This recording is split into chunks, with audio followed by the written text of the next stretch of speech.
Election of 1800. So, what happened? I think the election was actually between Thomas Jefferson and John Adams, and that reason was better. And why did it happen at that particular time and place? It happened at this time because the constitutional system had a very impactful trait. So many states back then contributed, which is why it was that's in that certain area. So, like in a country or a nation, that depends on where it took place at. So, why was this like a foreign policy and expansion of political division? This connects to U.S. history because it shows the stages of the expansion and political divisions, and gives examples of how policies worked back then.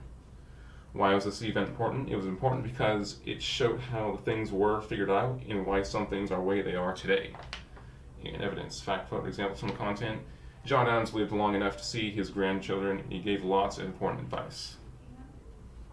So basically, this is what they did. They kind of argued. This is John, this is Adams. Or, no, this is John, this is Jefferson. And basically, they talked about kind of like, which side's better, who side should we be on? What should these laws be? So they decided to basically make a vote to the people and see what's better. And so that is why they basically did this in the first place, because they wanted to show who was better. But a lot of people liked Jefferson, and a lot of people liked John, especially Jefferson, because he had lots of things to talk about and lots of things to mention that they didn't know actually occurred. But in this chart too, though, it actually shows why it's a very important trait that happened, and like what they believed in and what they talked about and what votes they got. And yeah, that's pretty much it.